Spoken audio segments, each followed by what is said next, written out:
শিক্ষার্থী বন্ধুদের প্রথমেই জানাই আমার আন্তরিক শুভেচ্ছা, ভালোবাসা ও আশীর্বাদ। আজকে আমরা ক্লাসে উপস্থিত হয়েছি একটা টপিক নিয়ে। আজকের এই ক্লাসে মূল আলোচনার বিষয় হলো কেমন করে আমরা গেটকে প্যাসিভ স্ট্রাকচারের ক্ষেত্রে ব্যবহার করতে পারি। গেট কিন্তু একটা ভাইটাল জিনিস, কিন্তু তার আগে তোমাদের মনে রাখা দরকার যে গেট কিন্তু সত্যিকারের অক্সিলিয়ারি ভার্ব নয়। বি হচ্ছে অক্সিলিয়ারি ভার্ব। যে দেখো আমরা বিকে আমরা প্যাসিভ স্ট্রাকচারে নানা রকমভাবে ব্যবহার করতে পারি। Am, is, are, was, were, নিয়ম অনুযায়ী আমরা লাগাতে পারি, ব্যবহার করতে পারি। কিন্তু গেটকে আমরা কেমন করে ব্যবহার করব বা কখন ব্যবহার করব, আজকে সেটাই হচ্ছে মূল আলোচনার বিষয়। তারপরে আমরা দেখব গেট প্যাসিভ আর বি প্যাসিভ এ দুটোর মধ্যে পার্থক্য কী, আর কখনোই বা আমরা দুটোকে আলাদা আলাদা করে ব্যবহার করতে পারি। এগুলো একটা জানার বিষয়, তোমাদের জেনে রাখা ভালো, ভবিষ্যতে কাজ দেবে। কেমন? তাহলে এসো শিক্ষার্থী বন্ধুরা, আজকে আর দেরি না করে আমরা ক্লাসটা শুরু করি। আমরা জানবার চেষ্টা করি গেটকে আমরা কেমন করে প্যাসিভ স্ট্রাকচারের ক্ষেত্রে ব্যবহার করতে পারি। যে দেখো, প্রথমেই আমাদের মনে আসে যে গেটকে আমরা কিভাবে ব্যবহার করব। Get is actually not an auxiliary, but you should remember that be is a true auxiliary. Gate is not an auxiliary at all, but in spite of that we use gate in the passive structure. When, how, why, এই সবই আজকে বিস্তারিতভাবে আমরা আলোচনা করব। মন দিয়ে তোমরা শোনো। কেমন? প্রথমে দেখো কতগুলো বাক্য আছে, যে সমস্ত বাক্যগুলো সাধারণত পড়লে যেন মনে হয় যে সেখান থেকে একটা সমস্যা তৈরি হচ্ছে, একটা প্রবলেম্যাটিক সিচুয়েশন আমাদের সামনে আনিয়ে দিচ্ছে।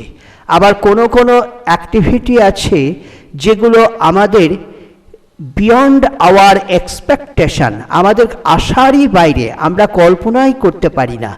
আবার কোনো কোনো অ্যাক্টিভিটি আছে যেটা অপরিকল্পিত, আনপ্ল্যান্ড। আবার কোনো কোনো অ্যাক্টিভিটি আছে যেগুলো আমাদের কন্ট্রোলের বাইরে। তা এইসব অ্যাক্টিভিটির সঙ্গে যখন আমরা পরিচিতি লাভ করব, তখনই প্যাসিভ স্ট্রাকচারে আমরা গেটকে ব্যবহার করব। বিষয়টা উদাহরণ দিয়ে পরিষ্কার করলে ভালো হবে, তোমরা বুঝতে পারবে। দেখো, my interview suddenly got cancelled at the 11th hour. Carefully observe this sentence. From this sentence we can understand that it puzzles the person who will face interview. It is a problematic context. It does not benefit him. যখনই আমরা বলছি আমার ইন্টারভিউটা হঠাৎ বাতিল হয়ে গেল শেষ মুহূর্তে, তাহলে যে ইন্টারভিউয়ের সম্মুখীন হচ্ছে তাকে একটা বিভ্রান্তিকর অবস্থার মধ্যে ফেলে দিল, এই জায়গাতে আমরা গেটকে ব্যবহার করতে পারি। সেটা খুব ইনফর্মাল ওয়েতে আমরা ব্যবহার করব। একটা জিনিস মনে রাখবে, গেটকে আমরা ইনফর্মাল ওয়েতে ব্যবহার করতে পারি। তা এখানে যে জিনিসটা ঘটছে সেই ব্যক্তিটার ক্ষেত্রে একটা সমস্যাপূর্ণ ব্যাপার, যে যখন ইন্টারভিউটা বাতিল হয়ে গেল, সেই ব্যক্তি একটা প্রস্তুতি নিয়ে ইন্টারভিউ দিতে যাচ্ছিল, হঠাৎ ইন্টারভিউটা বাতিল হয়ে গেল, সেটা ব্যক্তির মনের ওপর একটা বিরূপ প্রভাব পড়ল। This is a kind of problem. এই ধরনের অ্যাক্টিভিটি যে সেন্টেন্সে আসে, সেটাকে ব্যক্ত করার সময় আমরা গেটকে ব্যবহার করতে পারি প্যাসিভ স্ট্রাকচারের ক্ষেত্রে। তাই বলে কি এখানে বিকে ব্যবহার করা যায় না? বিকেও এখানে ব্যবহার করতে পারি। My interview suddenly was cancelled at the 11th hour বললেও বলা যায়, কিন্তু তার থেকে এইটাই বলাটা আরও ভালো, my interview suddenly got cancelled at the 11th hour। ওই যে বললাম যে কোনো প্রবলেম্যাটিক কনটেক্সট যদি সেখানে আসে তাহলে সেখানে গেটেরই একটা কমন ইউজ আছে, এটাকেই আমরা ব্যবহার করব ইনফর্মাল ওয়েতে। কেমন? নেক্সট এক্সাম্পল দেখো, এ 10-year-old boy got run over. It's not expected, beyond our expectation. একটা 10 বছরের বালক চাপা পড়ে গেল। এখানেও দেখো গটকে আমরা passive structure, A 10-year-old boy got run over, that means was run over না বলে গট রান ওভার বলছি, কারণ এটা হচ্ছে একটা beyond our expectation. In order to express this sense we use get. যেমন ধরো, my mobile phone got stolen, it is beyond my expectation. এই যে মোবাইল ফোনটা গট স্টোলেন যখন বলছি, দিস ইজ প্যাসিভ স্ট্রাকচার, কিন্তু আমার এক্সপেকটেশনের বাইরে। এভাবে আমরা আরও অনেক কিছুই বলতে পারি। The examination was supposed to be on 15th April, but suddenly it got moved to the 19th. তাহলে এখানে কি হলো, যখন আমরা বলছি the examination was suppose to be on 15th April, but suddenly it got moved to the 19th. This is an informal way of expression.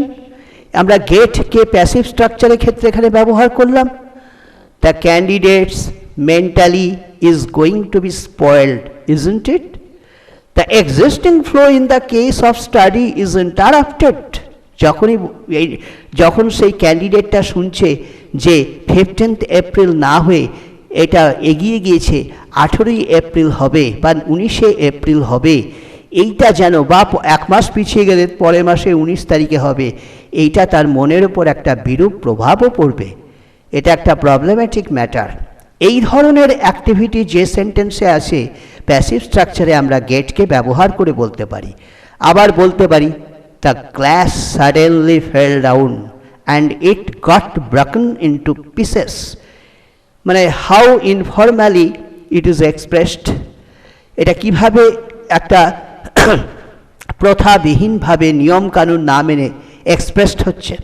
The glass suddenly fell down and it got broken into pieces. হ্যাঁ, the thief got beaten last night, the thief was beaten last night, এটা না বলে আমরা informal ওয়েতে আমরা বলছি the thief got beaten last night. এখানে যে নোট ইউজটা ব্যবহার করা হলো, এখানে যে গেটের যে ইউজটা, সেই ইউজটা ভালো করে লক্ষ্য করো। এখানে কিন্তু যে বিট যে ভার্বটা আছে এটা কিন্তু ডাইনামিক ভার্ব। আর ডাইনামিক ভার্ব কাকে বলে?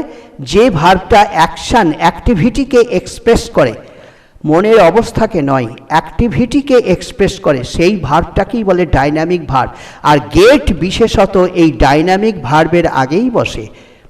কিন্তু বি ভার্বটা স্টেট ভার্ব এবং ডাইনামিক ভার্ব দুটো ভার্বের আগেই বসে, কিন্তু প্রাইমারিলি গেটকে আমরা ডাইনামিক ভার্বের আগেই ব্যবহার করি, এটা নিয়ম। তাহলে the thief got beaten last night যখন বলছি তখন এটা ইনফর্মাল ওয়ে অফ এক্সপ্রেশন। যেমন ধরো, I get paid on Fridays, এটা কি আমার কন্ট্রোলের মধ্যে আছে? শুক্রবারগুলোতেই আমার পেমেন্ট হয়। I get paid on Fridays. It is beyond my control. It is the authority's decision, isn't it? সেই জন্য বলছি I get paid on Fridays, এই বলাটাই যুক্তিসঙ্গত। যেমন ধরো, a well established film maker got killed yesterday, এটাও কিন্তু ইনফর্মাল ওয়েতে এক্সপ্রেসড হচ্ছে। আর এই ভার্ব দেখো এখানে কিল্ড, এটা হচ্ছে dynamic verb. A well-established filmmaker got killed yesterday.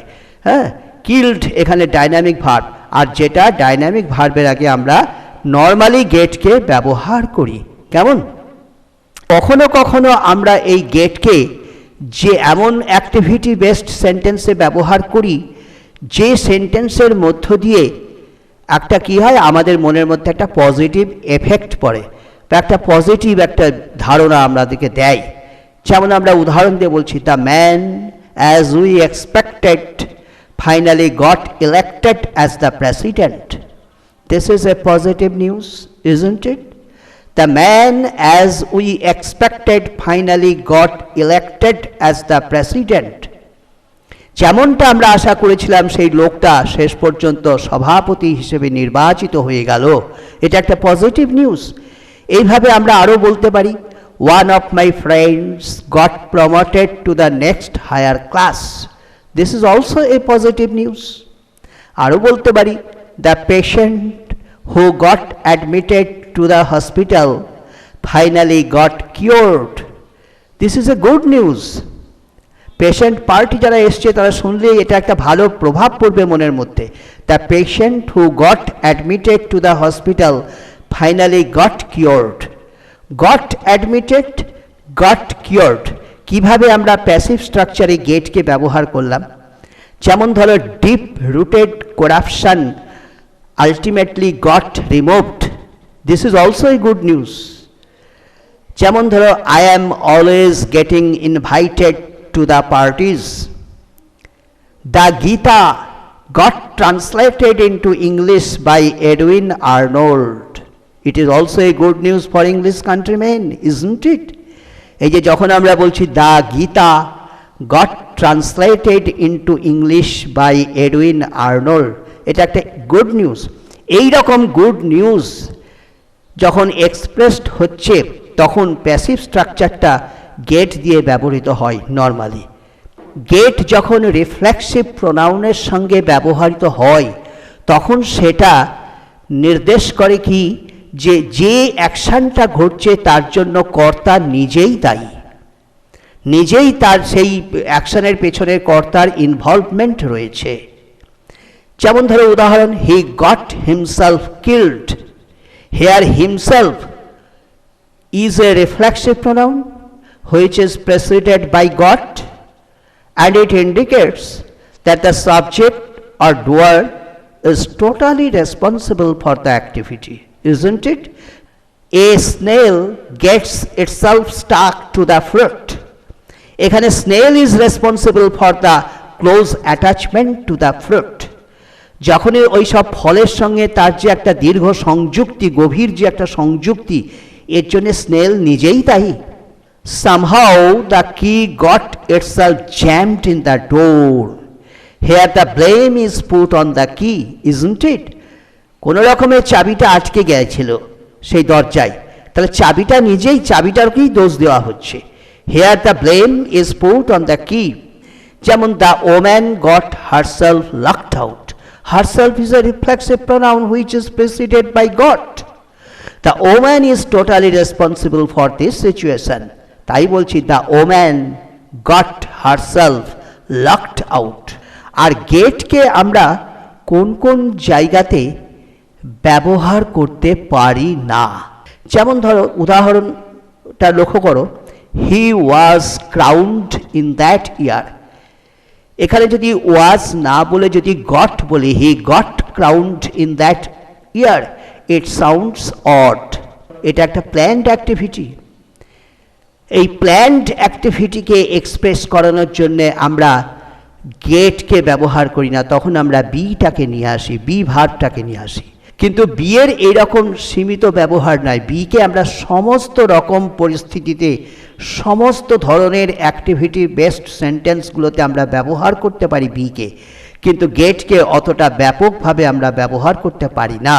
তাহলে যে সমস্ত অ্যাক্টিভিটি প্ল্যান্ড ওয়েতে আসে সেই অ্যাক্টিভিটিগুলোকে এক্সপ্রেস করানোর জন্য প্যাসিভ স্ট্রাকচারে আমরা বি ভার্বটা বসাই।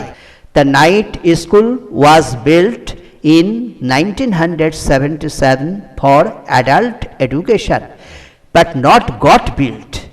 মানে টু সে গট বিল্ট, হ্যাঁ, sounds odd, it's not suitable. সেই জন্য আমাদের বলা উচিত কি, we should say the night school was built in 1977. This is a planned activity. The bridge was inaugurated by the chief minister. যদি বলি এখানে কি মানাবে the bridge got inaugurated by the chief minister? কখনো সম্ভব নয়। সেই জন্য আমাদেরকে বলা উচিত the bridge was inaugurated by the chief minister. This is a planned activity. আর এই প্ল্যান্ড অ্যাক্টিভিটির ক্ষেত্রেই আমরা বি ভার্বটাকে রাখবো, কখনো আমরা গেটকে নিয়ে আসবো না। যেমন ধরো, এ health checkup camp will be erected soon. This is also a planned activity which is never expressed by get passive structure, which is expressed by be passive structure. The West Bengal Assembly election will be held in 2026. Here we cannot use get. তাহলে এইসব উদাহরণগুলো আমাদেরকে বুঝতে সাহায্য করে। এইসব activity based সেন্টেন্সগুলোতে আমরা বিকেই রাখি, প্রাধান্য দিই, কখনোই গেটকে আমরা আনতে পারি না। যে get is not used with some verbs like feel, like, know and so on, but before these verbs we have to apply be in passive structure. তাহলে কিছু কিছু ভার্ব আছে, যেমন feel verb, like verb, know verb, এই সব ভার্বগুলোর আগে আমরা সবসময় বিকেই ব্যবহার করি প্যাসিভ স্ট্রাকচারে। উদাহরণ দেখো, he is known to me, যদি বলি এখানে কি মানাবে he get known to me, gets known to me?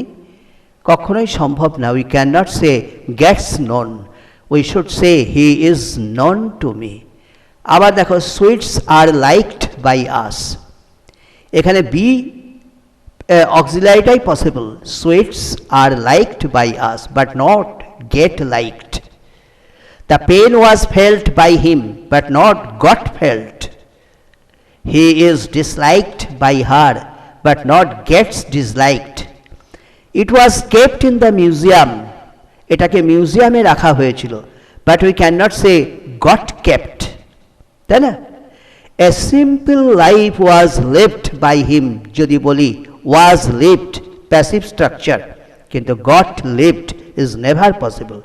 আমরা নর্মালি জানি যে স্টেট ভার্বের আগে আমরা বি ভার্বকেই বসাই, প্রাধান্যটা দিই, গেট ভার্বকে অথবা নিয়ে আসি না প্যাসিভ স্ট্রাকচারে, গেটের প্রয়োজনীয়তা বোধ হয় না। কিন্তু কিছু কিছু স্টেট ভার্ব আছে যেগুলোকে আমরা গেটের সঙ্গে প্লেস করতে পারি গেট দিয়ে প্যাসিভ স্ট্রাকচারের ক্ষেত্রে। যেমন ধরো, when the teacher hard the news he got excited, he was excited যেমন বলতে পারি, হি গট এক্সাইটেড। এক্সাইটেড হচ্ছে স্টেট ভার্ব, কিন্তু তা সত্ত্বেও তার আগে কিন্তু গেট বা প্যাসিভ স্ট্রাকচারে ব্যবহৃত হয়েছে, তাই আমরা বলছি he got excited. Excite is a state verb, so we should have mentioned was excited, but mentioning goat excited is possible দো ইট হ্যাজ এ স্ট্যাটাল এফেক্ট। যদিও এর মধ্যে একটা স্টেটের এফেক্ট রয়েছে, স্টেট ভার্বের একটা প্রাসঙ্গিকতা রয়েছে, ফল আছে স্টেট ভার্বের, কিন্তু তবুও আমরা এখানে গেটকে ব্যবহার করতে পারি। তাই বলছি got excited. What was the condition of the teacher, স্ট্যাটাল এফেক্টটা কি? আমরা যদি প্রশ্ন করি what was the condition of the teacher, তখন আমরা উত্তরে আনতে পারি he was in a state of excitement. এই উত্তরটা আমরা যে আসছে এটা স্ট্যাটাল এফেক্টের সঙ্গে আমাদেরকে পরিচিতি লাভ করিয়ে দিচ্ছে। তাই use of be in is formal while the use of get is informal. You should remember, যখন আমরা ইনফর্মাল ওয়েতে এক্সপ্রেস করব তখন গেটকে লাগাবো, যখন ফর্মাল ওয়েতে এক্সপ্রেস করব তখন বিকে লাগাবো, কিন্তু বি সব ক্ষেত্রে প্রযোজ্য। Be is applicable in all situations, whether formal or informal. I had been eating the same diet so I got bored. Bored is a state verb. It gives an impression of static event, isn't it? Despite a statal effect, got bored has been mentioned. He got completely exhausted due to a day-long journey. He was completely tired. That means এটা informal ওয়েতে expressed হচ্ছে। Exhausted হচ্ছে state verb, স্ট্যাটাল এফেক্টের মধ্যে রয়েছে, but in spite of that we have used get passive structure in order to express informally. He got completely exhausted due to a day-long journey. My friend is getting confused. এখানে my friend is getting confused, এখানেও সেই informal ওয়েতে এটা expressed হচ্ছে এরকম। এইভাবে আমরা আজকে গেট প্যাসিভ আর বি প্যাসিভ সম্বন্ধে জানতে পারলাম। কোথায় গেট প্যাসিভ, কখন গেট প্যাসিভ হয়, কেন গেট প্যাসিভ হয়, আর গেট প্যাসিভ কোথায় হয়, বি প্যাসিভ সাধারণত কোথায় হয় না, সেটা আমরা বিস্তারিতভাবে আলোচনা করলাম এই ভিডিওতে। আবার কোনো স্টেট ভার্ব আছে, সেই স্টেট ভার্বের আগে আমরা গেট প্যাসিভকেও ব্যবহার করতে পারি স্টেট ভার্বের আগে, সেগুলো আমরা বিস্তারিতভাবে আলোচনা করলাম। আশা করি গেট প্যাসিভ কি বা বি প্যাসিভ কি এ সম্বন্ধে তোমরা একটা ধারণা পেয়েছো। তোমরা বাড়িতে ভাববে, অবশ্যই বুঝতে পারবে। ক্লাসটা আমি আজকে এখানে শেষ করছি। তোমাদেরকে আরও একবার আন্তরিক অভিনন্দন জানাই। এতক্ষণ ধরে তোমরা মন দিয়ে যে আমার এই ভিডিওটা দেখলে, তার জন্য আমি কৃতজ্ঞ তোমাদের কাছে। আর আমার তরফ থেকে একটা বিশাল অভিনন্দন রইল, ভালোবাসা রইল। ভবিষ্যতে ভালো থাকো এই কামনা করি।